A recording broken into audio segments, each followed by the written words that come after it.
the Australian way because we're playing for the Ashes and they're playing for a moral victory. So, Broady, what do you make of that? It's probably the worst Australian team since 2010. England have a great chance of being very good, and Australia have a decent chance of being bad. This is like the sequel to Broad and Warner that I never knew we needed. He's an absolute beast of a bowler. He's sort of first test 21st of November. You're saying that's almost no chance, aren't you? This guy's like following us around. It's like, Livy, who's that guy? He's like, oh, did you ever play with so-and-so on COD back in the day? So yeah, he's like, that's him. We're good friends now from like... he's from like, COD? Yeah, from COD. I'm Stuart Broad in London. He's Josh Buttler in... Well, I know he's in New Zealand. I've got no idea where in New Zealand. Jose, where are you, mate? Queenstown, New Zealand, Broady. Lovely. A little birdie, aka our manager Neil Fairbrother, told me you had a bit of illness on the plane. Yeah, it was a tough flight, actually. Obviously, it's a very, very long way. All was going well. Slept all the way to Dubai. Then Dubai to Auckland, I think it's 16 hours. Just got stuck into Mobland. Watched the whole series of Mobland. Loved that. And then with about 4 hours to go, started to sweat quite a lot and sort of feel a bit shaky. And then, yeah, I was terribly sick. I was sick quite a few times on that flight. And then we land in Auckland. Then we're coming down to Queenstown. So waiting in the airport for a bit there, a bit sick again, sick on the way here. Sort of worst nightmare stuff. Yeah, a bit of a tough start to the trip. But just swallowed my pride, just got myself in my room, just felt sorry for myself. Good 24 hours of that, and I'm feeling very much better. So good. I was good to hear. Worried that it was going to be an absolute waste of Queenstown because of the times I've been to New Zealand. I've never actually been here. So whatever in your whole career, not been to Queenstown? No, we've been sort of one day. Collie organised a trip. We flew in from Dunedin just to play golf actually, and flew back the same day. So. Yeah, I've never actually spent any time in Queenstown. So, did not want to spend it. One of the best in the world. Yeah, I was worried I was just going to spend it in bed for 2 days and then leave. So that would have been terrible. Yeah, it is a stunning place. We woke up this morning, blue skies, snow-capped mountains, absolutely stunning. So looking forward to getting out there. With Baz McCullum, obviously being a New Zealander, a proud New Zealander, what's his sort of vibe on this tour? Has he got the energy of a bit of a tour guide of New Zealand? So you say he's taking the lads to a vineyard. Yeah, I think he will be, obviously. I think he's got a property down here in Queenstown. He was quite keen to get the white ball group especially to sort of have that time, which he's talked to us about, obviously, on the pod, how much he wants the players to spend time together, the players and the staff away from the game, build those relationships. He talks a lot about that connectivity. So he's desperate to get the group together with no cricket for the first couple of days of the trip. I know you guys on a test tour out here did that for a while, didn't you? Obviously, what a great bloke to have as your head coach in New Zealand. Knows everywhere to go. He's an absolute hero out here, so gets treated like a king. So everyone's just going to be hanging off his coattails for 3 weeks, I think. Absolutely. When is your first game? Do you ever warm-up games or are you straight into the internationals? No, we're straight into the internationals. Our first game is Saturday, so is that Saturday morning for you, I think? So we've got 2 days or 3 nights down here in Queenstown. So we fly up to Christchurch tomorrow and then, straight into a couple of days training before the first game. So, everyone's really excited. It's a great place to tour. I know New Zealand would be one of your favourites as well. I think one of my all-time favourite tours would have been New Zealand 2013, which was, I know we got some fond memories of that one together. So, great place to come. And I suppose at this time of my career, I'm like, it might possibly be the last time I come on a cricket trip to New Zealand. So very much going to make the most of it and really, really enjoy the country. Yeah, I mean, that New Zealand trip was my last ever test tour. It started 2023, where we're staying where you're staying. We stayed where you're staying now. I just remember the Queenstown particularly, and New Zealand, it feels like everything's in HD. Everything's so clear and so crisp. And I had that exact mindset as you. I was like, I don't know if I'll come back here, certainly as a player. I'm just going to embrace it, enjoy it. And, we end up having a brilliant time on that tour with Baz McCullum as head coach. So I'm sure you'll do the same. But we're going to talk quite a bit about touring coming up in part 2. But there has been a cricket story that has been dominating the headlines, and it's Pat Cummins actually ahead of the Ashes series. He's been struggling with a bit of a back injury, and he's come out and said a few things, and there's been a few rumours he might miss 1 test, 2 tests, maybe the whole Ashes series. So I think we should probably touch in on that a little bit. Have you seen any of that news? Yeah, it's hard to miss it, isn't it? I feel like it's dominating all the cricket pages that we'd follow. Obviously, with the Ashes coming up, it's we've got this New Zealand series which everyone is very focused on and wants to do really well in, etc. But the Ashes is obviously looming large, and for the opposition captain to be struggling with an injury and potentially going to miss some games or the whole thing, it's a massive story, isn't it? Yeah, that's a massive point. I'm just thinking of Pat Cummins, the bowler, but he's the leader. He's the captain. He's such a huge player for him. Yeah, and I think any time I think of England tours coming to Australia always seem really settled. A really settled team, captain, everything. So like you say, for Pat Cummins, the cricketer, obviously unbelievable bowler, scores some handy runs as well. He's a sort of number 8, doesn't he, bat, and sort of that Edgbaston game where he got him over the line. I know he did that in New Zealand with Alex Carey as well, not too long ago. Obviously he's one of the best cricketers in the world, so any side would miss him. But like you say, as a captain as well, and leader, it's obviously a bit unsettling for Australia, which I'm sure English fans are happy about. But I know we all, like you spoke about, you want to see best v best in Ashes cricket, and you want to see Pat Cummins play. So but as a bowler, back injuries are tough, aren't they? And if he's saying he's not doing any bowling at all at the minute and he's building up, it seems a bit of a tight timeline.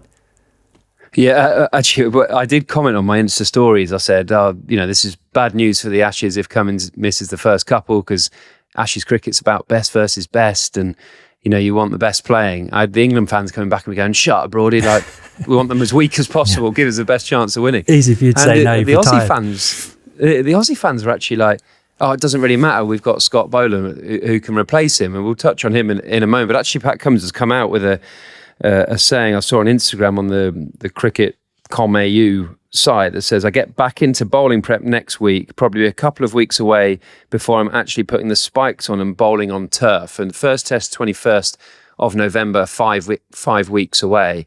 If it's not bowling on turf for a couple of weeks, you're saying that's almost no chance, aren't you, for the first test?" Certainly with my experience of building back up to injuries, because you're not just considering about getting the workload into the body, making sure the rest of your body's hard enough to bowl and tough enough so you don't do a soft tissue injury.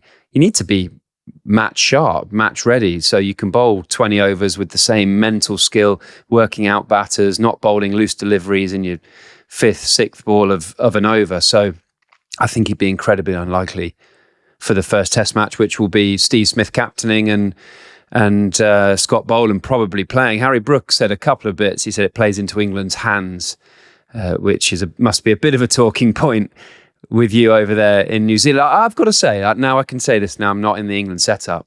With all the news about Australia, so a bit of injury here, I think Warner's come out and said something. If I was England players, like Rob Key said on our podcast, and he was like, almost just shut up. You don't need to say anything at the minute. Or everyone else is doing the talking about Australia. We don't need England players coming out with anything too outlandish or leery. And I get the fact they've got sponsor appearance. It was probably like a Gray Nichols bat thing that he had to do an interview for or something. But I'd be so tempted just to say, a bit like Stokesy. I don't even know where Stokesy is. He's sort of evaporated, hasn't he? Yeah, no, it's hard, isn't it? And you know what it's like because you've got to do your media commitments and stuff, and people do try and put words in your mouth as a player. And obviously, like we said, Pat Cummins is the massive story. He's probably been asked 10 questions, but the only one that gets out to the media is your Cummins one. So, but no, I think everyone here is not really talking about it. Everyone's really looking forward to what we've got here in New Zealand. One of Baz's great things, be where your feet are. So he will be very much pushing everyone to be thinking about these games, and there's no hiding from the Ashes series. It's not far away now, and it's a massive series, and it dominates English and Australian cricket whenever they come around. But it's I think for the players, they are pretty focused on the here and now, and the headline grabbing sort of things that happen.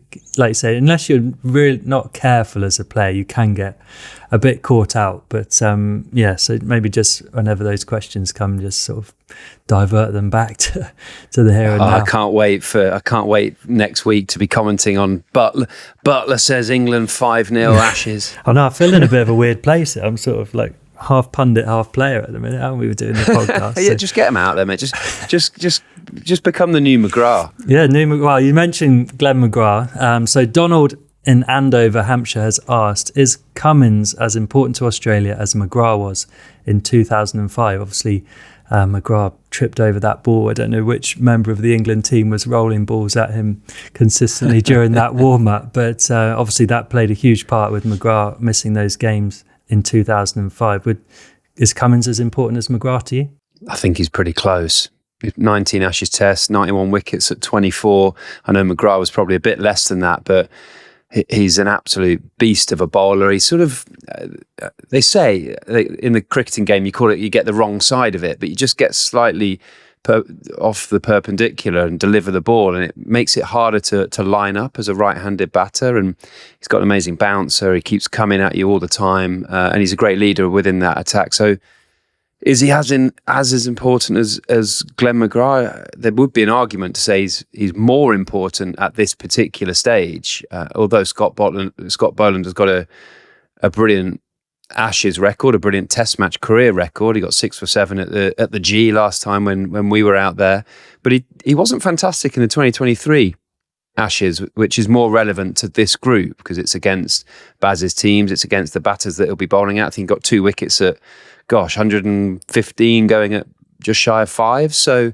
that he won't be looking at that going, oh yeah, I've got the wool over the English batters, I know exactly what I'm doing. His last memory will be, gosh, they absolutely belted me everywhere, and Rooty was just reverse scooping him every 2 minutes. And I get that it's a different condition. That was in England, and his record in Australia is outrageous. But yeah, Cummins is a massive loss, I think. And I genuinely mean it when I say I want him to play a part in the Ashes series, because Ashes cricket is best versus best. But if I was touring, still playing for England, I'd be pretty hopeful that he wouldn't play.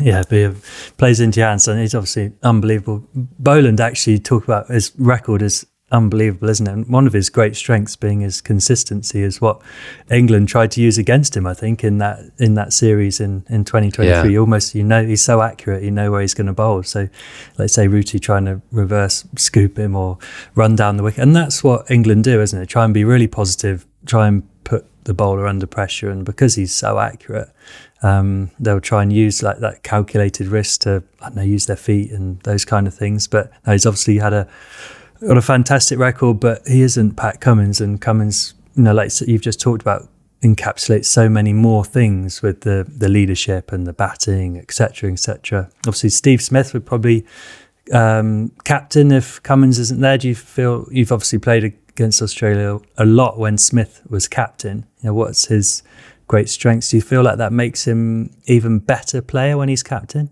I do, but I also think when Cummins has been captain, Smith takes quite a big leadership role on, especially when Pat's bowling. Smith will do the field and guide it a little bit. So I think he's always got that cricketing brain going on him, Steve Smith. So that won't throw him, that won't faze him.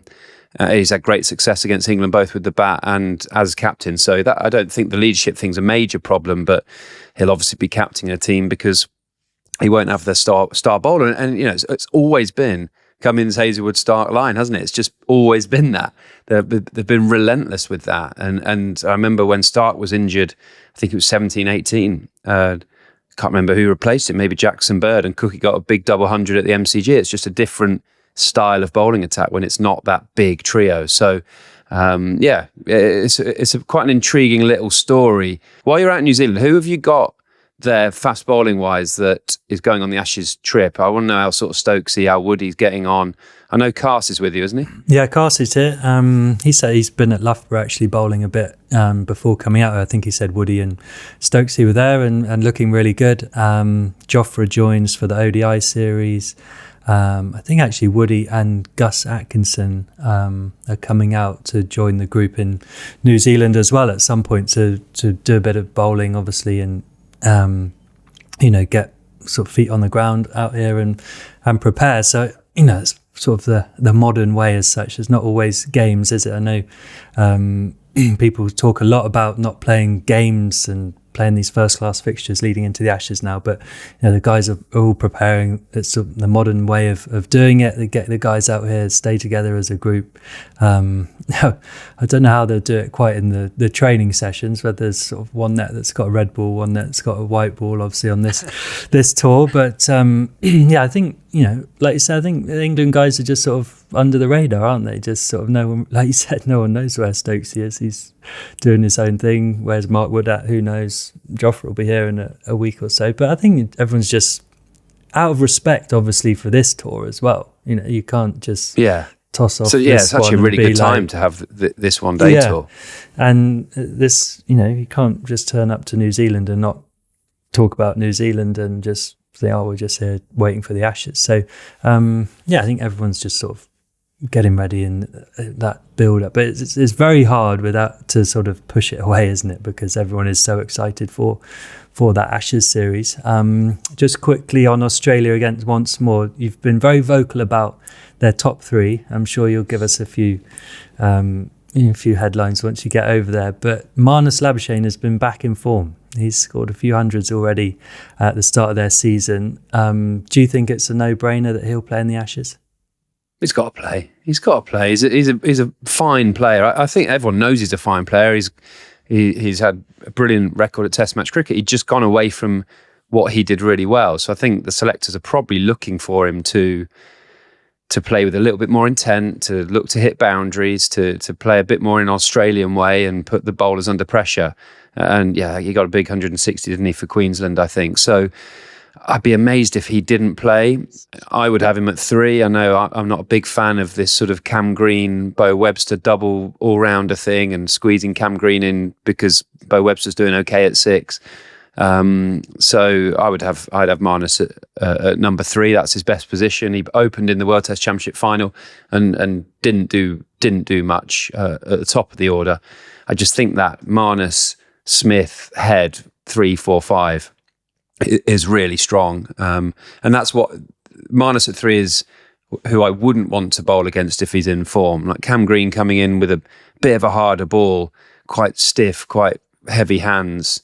What makes Labuschagne hard to bowl at? What's his great He's a brilliant lever of the ball in Australia, particularly on length. So if you get pitches that bounce a little bit like Perth, like Brisbane, he's got this amazing ability that makes you feel like you can hit the top of off stump, but he leaves it on length and it goes over the top. So he's quite hard to get a mistake out of him when he's on form. So and then because he bats quite a bit of time, he's very hungry. It then makes it easier for Smith and Head later on. So I mean, I would play him, but he doesn't own the shirt at the moment, so he's trying to force his way back in. Top of the order, no idea. Usman Khawaja, maybe Constas. Those are the 2 that opened in the Caribbean. Both struggled. I think England would be quite happy with both of them at the top of the order for the first couple. All will be revealed. Just got to wait. It's all guesswork at the minute. David Warner, grabbing some headlines again. He was asked which style would reign supreme in the Ashes, and this was his reply. The Australian way, because we're playing for the Ashes and they're playing for a moral victory. There's your headline. I'll just stick with 4. I think 4-0. There's going to be a washout somewhere. It's generally Sydney. So look, I think 4-0. I think it'll be a great series, all dependent on obviously the captain.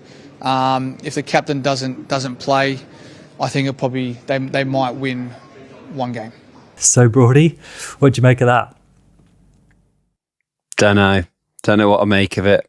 I sort of want to hear what everyone else makes of it. What do I make of that? The prediction 4-0 with 1 washout. It's very, very difficult to win in Australia as an England side. It just is, or any side.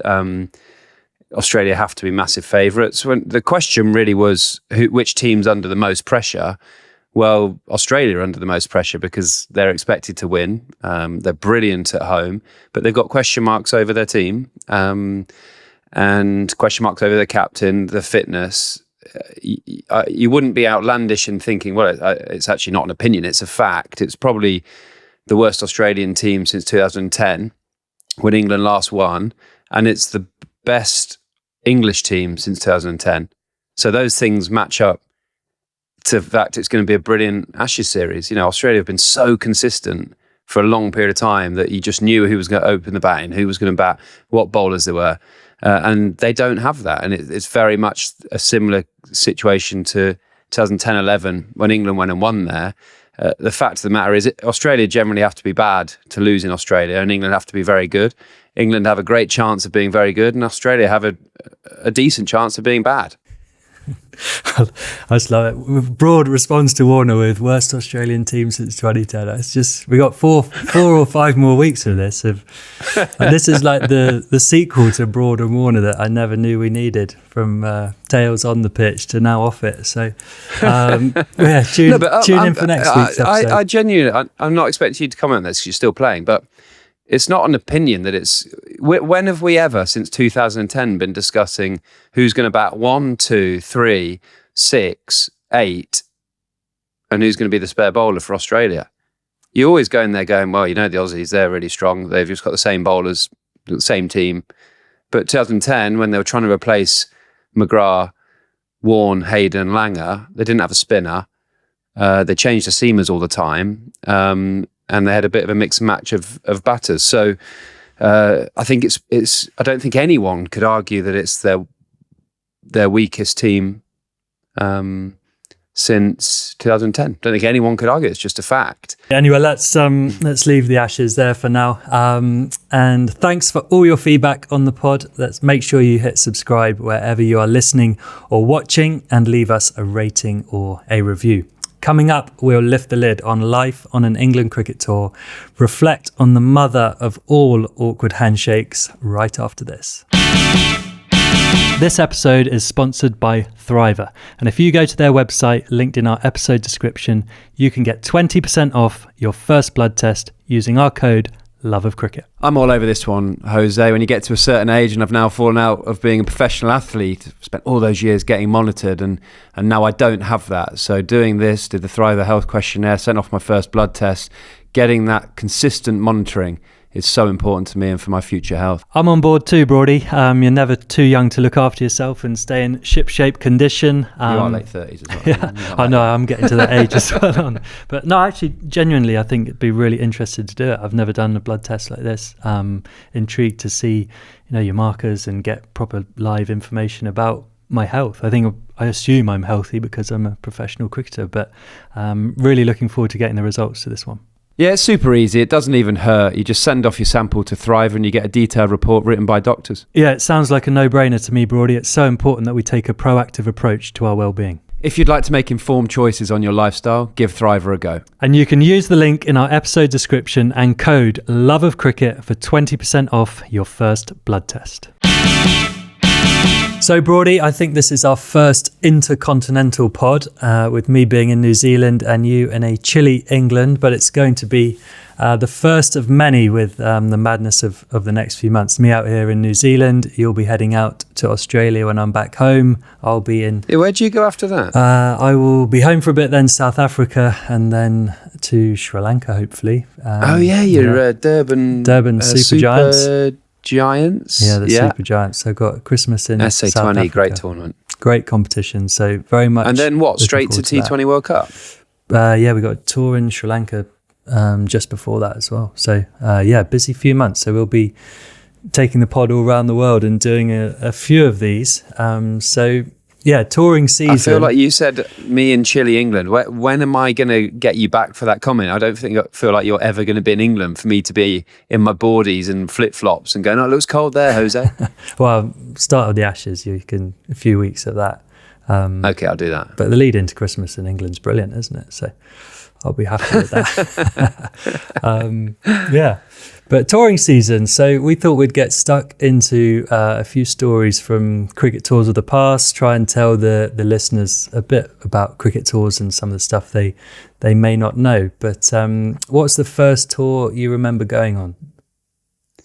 Gosh, first major tour was actually in England Lions. It was the England A team at that time. I was doing some training in South Africa with Luke Wright and Timmy Ambrose, like some fitness training, because we weren't on the Lions tour.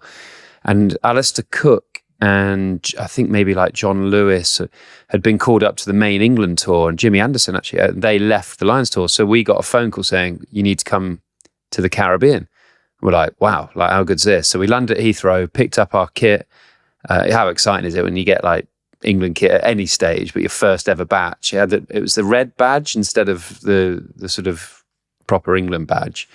And away we went. We did 2 weeks in St. Lucia and 2 weeks in Barbados for my first ever tour. And I bet they basically said to me, look, you're going to have a go in the 4-day stuff and you'll just carry the drinks in the white ball stuff and get some experience. So, and that probably, I mean, I definitely remember arriving in Barbados like, wow, like this place is something else. And something that stuck with me for the rest of my touring days, actually, because I like to do swimming pool recovery after I've bowled or after training.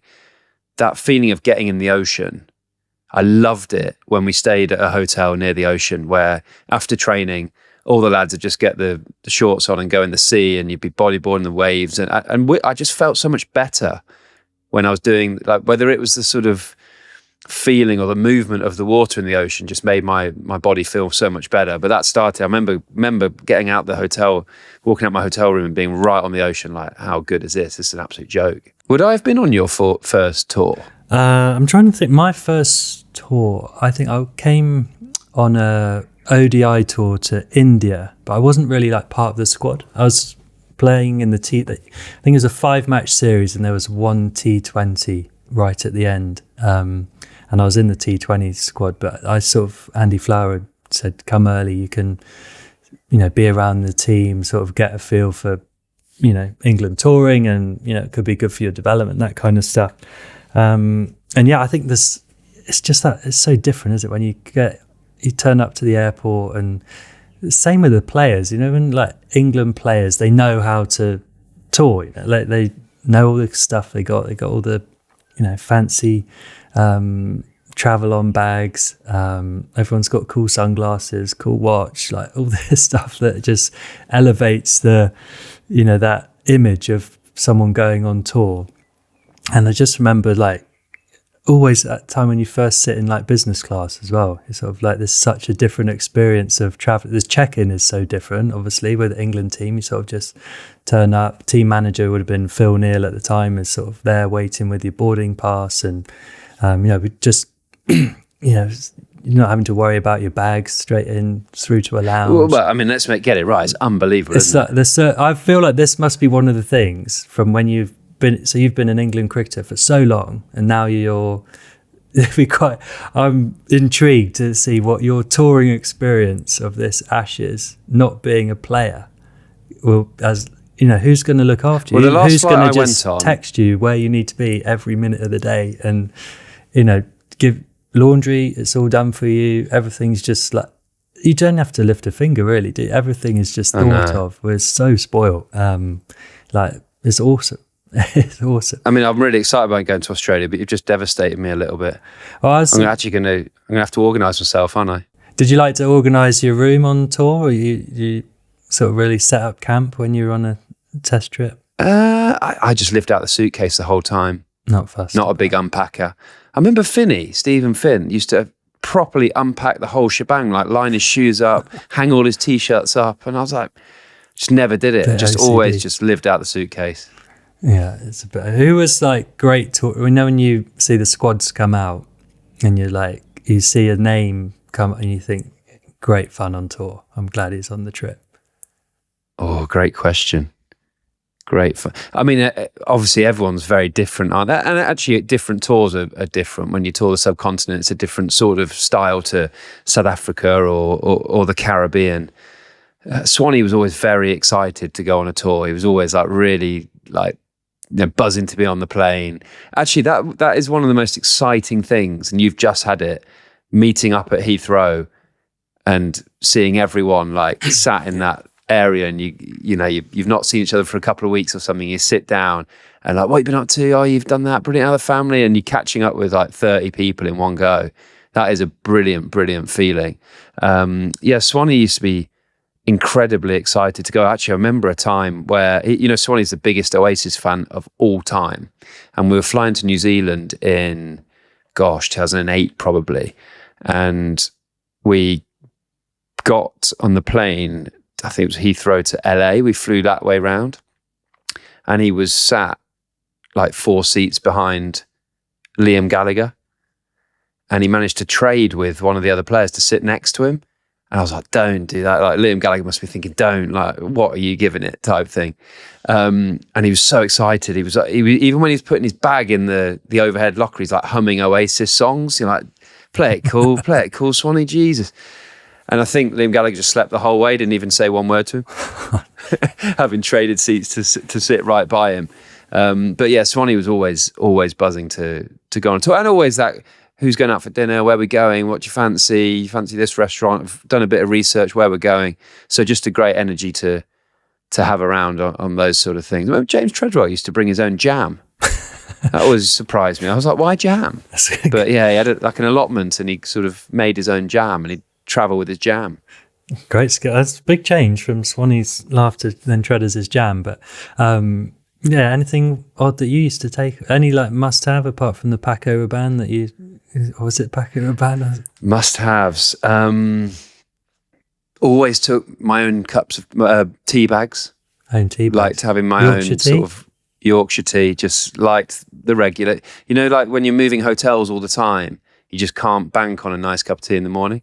Always had to have like my regular. Yeah.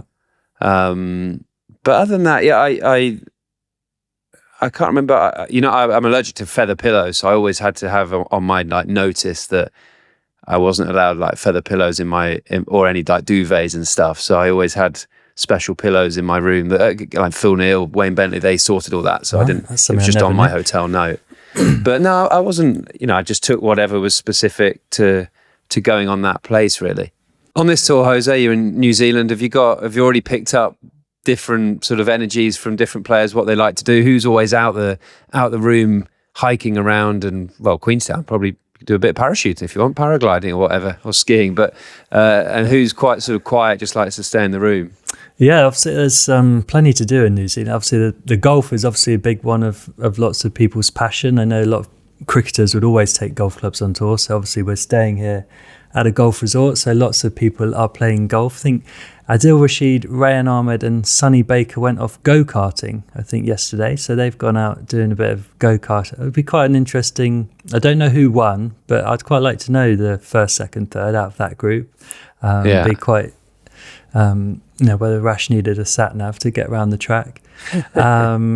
Mark Saxby, who's the team masseuse, I feel like he's a very good tourist. You all know Sax really well. Our listeners probably won't. But he's been the masseuse with England for, God, what would he be, like 20 years? Something like that. Yeah, 2005 he started. 2005. So he will have been on copious amounts of tours and is always good at like that sort of off the beaten track kind of place to go, isn't he, for like a restaurant or a pub or... sort of a quirky coffee shop. So he's always someone I think a few of the players tap into, like, have you got any good recommendations for this place or that place? He'll always know somewhere. Actually, he took us to outside Hamilton, this black sanded beach. Oh yeah. Is it Raglan or something? Yeah. Raglan. He took us there. It was very Sax, everything about it, like quite hipster, coffee shops, everyone in sort of flip-flops cruising around. It was cool. Yeah, it's like time slows down, isn't it? Slow place of life. That's Sax. So he's very good on a tour like that. Obviously Baz, I'm sure people will be leaning on him in New Zealand to what to do, where to go. But I feel like it's a really my last trip to New Zealand, right, I said it was brilliant. We're in Hamilton, and sometimes on cricket tours, particularly sort of old days, you'd hotels, airports, cricket grounds, you're just going next. You can become quite samey. We were training in Hamilton in the morning, and Baz sort of said, look, lads, let's have a real go at it today. Let's run around. Let's get a sweat on. Let's go hard. And we trained for about an hour, I think. Called everyone in and go, right, boys, you put in there. It was a great fitness session. Do you know what? We don't need to get on the tools today. I've actually organised a coach, just going to pick you all up and book your dinner in Lake Taupo this evening. It's about an hour and a half drive. And then I've got your tea time tomorrow morning on, what's that course called? I want to say like Kinloch or something. Oh, yeah, Have you been out that way? So suddenly at 5 p.m, we're watching the sort of sunset around Lake Taupo, just having a bite to eat with the squad, stay a night in a B&B, play golf the next morning on the most unbelievable golf course, and coach it back for training the next day. It was just like, yeah, I don't know, like they're the kind of things. Rather than a head coach, it was just. He said, like, I just want you to enjoy New Zealand as much as I love it, so to speak. And we, those sort of things just make you see so much more of the country. Yeah, and they're the kind of things, aren't they, as a team and as a group, that give you so much energy and such a time that like brings everyone together. It sounds so corny or whatever, but for the next week or so, you're all talking about that trip. How good was this? How good was that? How funny was this? What an amazing place that was. And they actually does go a long way as part of teams, doesn't it? Doing those things Definitely together. And I always like to see people, always trying to think. Harry Brook's actually very good at, putting on WhatsApp group of us going for dinner, 7 o'clock leave, who wants to come? And it's like it's a free for all. Anyone wants to go, and it just brings the group together. A few of the guys like playing credit card roulette. I'm sure you played a bit of that. Is that still going? Back in the day? Yeah, I think it does still happen a bit. Do you want to explain for the viewers and the listeners how credit card roulette? Yeah, I mean, it can vary between 4 people being out for dinner or the whole team. And at the end, you get a napkin, you get your credit card, and you put it in the napkin, and you can mix them around and switch them around. Then you line them all up. So there could be 4 or could there be 15 or 20. And then you get someone in the restaurant to come over and pick variants of ways. You can pick one and that's who pays the bill, or you can whittle them all down and the last one pays the bill, which brings a bit more drama, a bit more sort of style and energy to it. And it can be a bit painful if you lose 2 or 3 in a row, but always that mindset. If you doubt it and if you go like, oh, I'm not keen to play, you'll lose. So you have to like run towards the danger, as Baz would say. You have to be like, yeah, I'm really keen to play this. Yeah, I'm buzzing to play this. And I remember losing a terrible one in Barbados in 2009 after a test match. We'd all gone to not even anywhere particularly posh, but just all had a meal, all had a few beers, just relaxing. And this bill hit me pretty hard as a young, 23-year-old, I must admit. But it's good. It builds a bit of a spirit within the group, doesn't it? Yeah, it does. A few card schools as well on tour. Guys like Nomination. Nomination. You love your cards, don't you? Yeah, a few of the guys play Nomi, which again sort of just gets people out of the room or gets a few guys together. A few guys, obviously during COVID, Call of Duty became massive, didn't it? I feel like every cricketer in the world was playing Call of Duty, some with more success than others. What was the most random who was the most random person you ended up playing with? Because it's like you ended up in these quads, didn't you? Yeah, you did. I feel like this is where that taxman story is going to. I'm going to name someone I played COD with here, and that guy's going to say, no, you didn't. You've never played COD with him before in your life. It would probably be with like one of Joffre's friends. Like, I feel like, who would it have been? But you'd like text people, wouldn't you? Like, is anyone online? And Joff was always online. He's like, you can join my quad. But I feel like Liam Livingstone and Stokesy and a few of these guys, they became like quite, because you could play with, not calling them randoms, but people they didn't know. And then they were obviously, you work out, well, these guys are really good at COD, so I'm going to add them as a friend and we'll play. And but we're playing golf at the British Masters Pro-Am like in August. This guy was like following us around. I was like, Livy, who's that guy? He's like, oh, did you ever play with so-and-so on COD back in the day? I was like, yeah. He's like, that's him. We're good friends now from like he's from like, COD. Yeah, from COD. Come to watch us play golf. But I think Joffre still takes his Xbox around, so he'll be I'm sure he'll be playing a bit of Xbox. You can always tell when he's playing Xbox because he's shouting down the corridors. And so that's night before the 2019 Ashes, he wasn't playing at Edgbaston, but he was rooming next to me. I had never really met him. I didn't know him. I had to go and knock on his door about 11:30.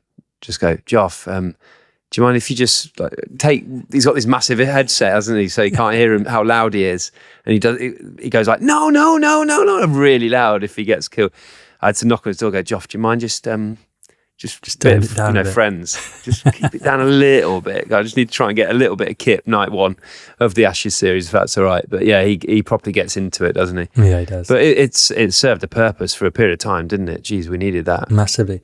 Have you any sort of practical jokers on tours? I think of like Mark Wood's quite a jokey kind of guy, but did you have any other practical jokers or any tourists with like hidden talents that you didn't know they did? I'm thinking like Joe Root with his drawing.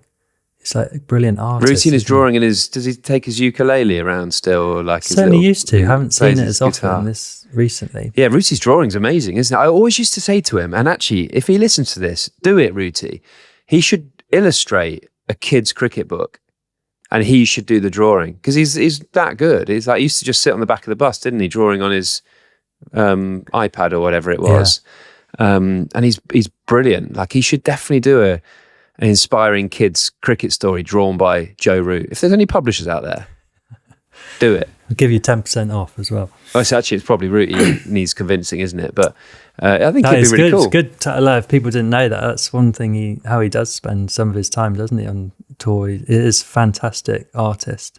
Is he still as bad at getting up on tour? He was horrendous. It was always him. Like, someone call Rooty's room. We got 2 minutes till the bus leaves. Rooty, where are you? Oh, I've just woken up. It'll be done in 2 minutes. He just would never wake up. Has he got any better at that? I don't think so. No, I haven't seen him late for a while. I haven't toured loads with Rooty actually recently. But no, he just terrible sleeper, wasn't he? Just could never go to sleep. And then when he finally did go to sleep, he never woke up. So but obviously loads of golf chat. Any funny golf stories from tours you've been on? There was a great moment actually in New Zealand. Gosh, can't remember the year, probably 2012, 13. I was playing in a 4-ball with Jimmy Anderson, Graeme, Swann. Gosh, who else was there? And Jimmy had a brand new driver. And Swanee was like, we were playing Cape Kidnappers, and we'd gone out on this par 5 right to the end of the ocean. And Swanee was like, go on then, give me your driver. I'm going to throw a ball up and hit it in the air. And he threw this ball up, grabbed the driver with 2 hands and went to whack it. And instead of hitting the driver head, he hit the bottom end of the shaft, which snapped the driver head straight off. Driver head just flew off this end of the cliff. And he's just looking at Jimmy's like brand new driver, just looking. Now he's just got a shaft, no header driver. It was honestly, we just cried. You know, when something happens so unexpected, we were on our knees crying with laughter for ages. And Jimmy, typical, like quite grumpy, and he's like, "Oh, cheers, Swanee, oh, cheers for that." I mean, but honestly, it tickled us for hours. We absolutely loved it. Oh, did you video that? I reckon you got a video. Maybe. So Swanee was like, film this, this will be amazing, this will be amazing. So I'm like behind him going, he's like, are you ready? I'm like, boom, ready, come on, let's do it. And then it just happened, honestly. I'll have to try and find his Swanee just burst out laughing, but embarrassed laugh, because he didn't know how Jimmy was going to take it. Not the man whose driver you want to break, probably. No. Broady, tour life. We've been talking a lot about tour life. How is your tour going around the UK? Oh, thanks for asking, Jose. Yeah, I got back from Darlington. Did Darlington on Sunday night, which was great fun. Like, really brilliant crowd. Like, really got into it. So yeah, I've really enjoyed it. You know, it's been great fun. We've had audiences varying from 750 to 1,000 in the 6 venues so far. Got 4 to go. Next Monday I'm at Leicester, Tuesday Fareham, then at the weekend go to York and finish off in Edinburgh in a matinee. So yeah, it's great. It's been good fun. Great fun, yeah. It's particular highlights. Wimbledon Theatre was really cool. Beautiful old theatre and a really nice crowd. Actually, Canterbury surprised me. I did a matinee 2 p.m. in Canterbury last Sunday honestly, they were like properly getting into it, like really cheering the different videos I've got. And honestly, I get so nervous before I go on stage. So we do a sound check about an hour before, and then sort of go through the script a little bit, or go through like a couple of different stories, whether we're going to tweak something or move something in a different direction. And then I go on stage at 7:30. So from about 7:10 to 7:29, I need everyone out my space. I'm just like so nervous. I'm just like going through different bits, and I have that fear I'm going to get out there and go, what should I say again? You know, just like I'd forget what I should do. But no, I've been really nicely supported. Actually, Dan Greasy, you know, well, don't you, the chipping coach from I need Woburn, to see him again on Instagram. He came to the Milton Keynes one. He must get so bored of people's chat. He comes backstage just for a beer, and I'm like, so yeah, I don't think I'm turning enough in the chipping, Dan. Like, this bloke's booked up for months on chipping lessons. Here I am just sneaking in 10 minutes. You know, where can I get a little bit more action on it? So yeah, that was nice to see him and get a few little tips. But nice. Yeah, it's been great fun, mate. I'd recommend it when you're retired and you're a dusty old goat. I'd recommend getting out there and seeing a lot of cricket fans. So you got 4 shows left. Any tickets still available? Fane.co.uk/Stuart Broad. It might be a Stuart Broad, but if you get to Fane, you'll find it. Search the name in the top corner. So yeah, really looking forward to going back to Leicester, obviously where I started my playing career. Played with Leicestershire from under 10, so really excited to go back there and finish in Scotland. So hoping to see a few Scottish cricket fans up there. Played a few times at the Grange, which was always good fun. Actually, I remember being up under a few high catches there, and you get a little bit of grief playing for England up there. But it was, really looking forward to that. I do it with Clyde Hallcroft, who's a brilliant comedy writer and producer. So yeah, it's been absolutely superb. Should we do a few questions from our listeners, Jose? Yeah, let's do it. Natalie in Bristol, myself and my husband always try and stay up late and watch as much of the Ashes as possible, but it's often a struggle with work the next day. Feel your pain. I've done that before.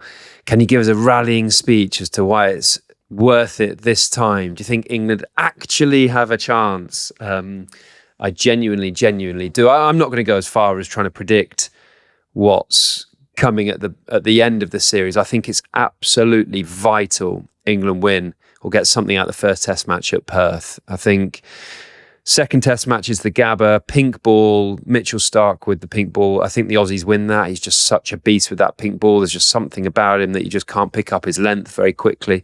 So I think the Aussies will win the second test. So you have to go to Adelaide 1-1. So I think England will go all out in the first test and try and get a result there, particularly if Pat Cummins isn't playing. So plenty to be excited about. Actually, being in Perth, will the time difference be worse or better for us English folk back here? That's a question that you're not going to know. We're looking at your face right now. No, good question. I don't know. But Natalie, I think there's loads to be positive about. I think you should be really excited. Believe Broady's given you loads of reasons there as to why it's England's time. And I'm going to say player of the series, captain fantastic, Ben Stokes to bring the urn home. So fill up your cup of positivity, Natalie, because it's going to happen. Broady, another question. Jack from Copley Cricket Club on Instagram. This feels like a really good really good question for you, this one. How does it feel when you really convince the captain to review and it is nowhere near out? Do you have an awkward apology going on? Well, actually, this would be a good question for both of us, because you must have had times as a keeper where you're like, yeah, he's definitely nicked that, let's go upstairs. I still have one that is the worst review. It must go down as the worst review. I think Adil Rashid bowling to Aaron Finch. It was in COVID. This is at the Rose Bowl. He's bowled it, and I think I actually had like quite a big appeal. And I was like, yeah, definitely. He hit it, but it clipped his pad first. You know, that sort of like people say squeezed it, or I was like, yeah, I think it definitely clipped the pad first. And Finch was like looking at me as if like I'd lost the plot.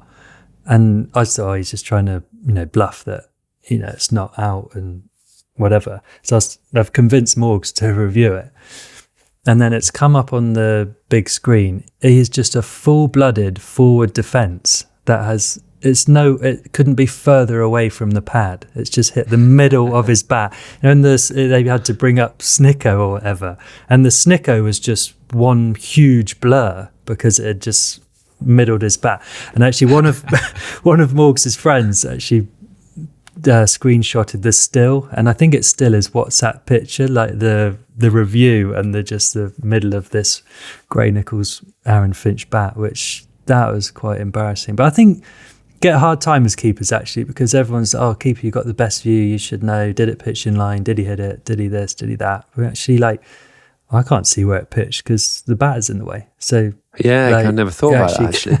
So you do get a bit, but that was a particularly embarrassing one, which I'm sure we can find a still of that, and for the guys who are watching this. But have you ever had because you were always you were a big out man, weren't you? You thought big out, just you were a positive. Was convinced. I was positive about it. I thought, do you know what? That's definitely it in the middle, or which captain needed which captains looked at you and thought, shut up? Well, Stokesy's quite interesting.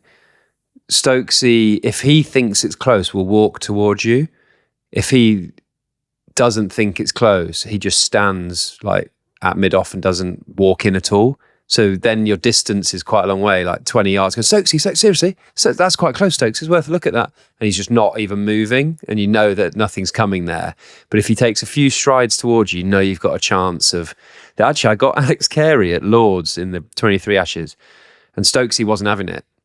He said, down the leg side. And he goes, why do you think it's out? And I remember watching it back on the stump mic. You could just hear me going, it's out, it's out, it's out, it's just out, it's out, it's out. And that was my argument. I said, it's out 10 times. It's so embarrassing. You make a great lawyer, mate. Yeah, your argument, why do you think it's out? It's out, it's just out. It's out, it's out, it's just out, it's just out, it's just out. But you got proven right. I think it was out, actually, but I was convincing myself it was out. But yeah, I was always keen to use a review.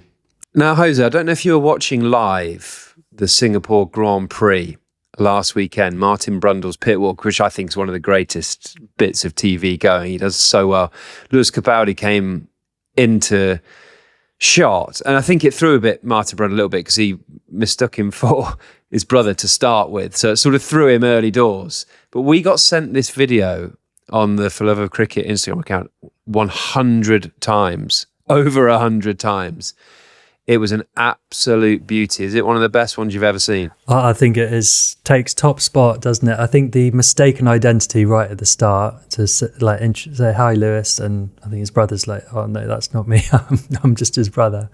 It was absolute gold. And then the way he just left Lewis Capaldi hanging right at the end. And off the top of my head, does Lewis Capaldi shake his own hand as well to he said something. He says something as well, which it's just absolute pure gold, isn't it? And I just love that we are becoming the place, the go-to place for awkward handshakes is, and we absolutely love them. And if you head over to our YouTube channel right now, you can just watch a video of us reacting to awkward handshakes. So just search for the Love of Cricket pod, which is quite a unique segment in our show. But it was. I'd say one of my favourites, if I'm honest, Jose. I get a lot of energy every single time one of our listeners sends us an awkward handshake. I think it is a wonderful, wonderful segment we've got.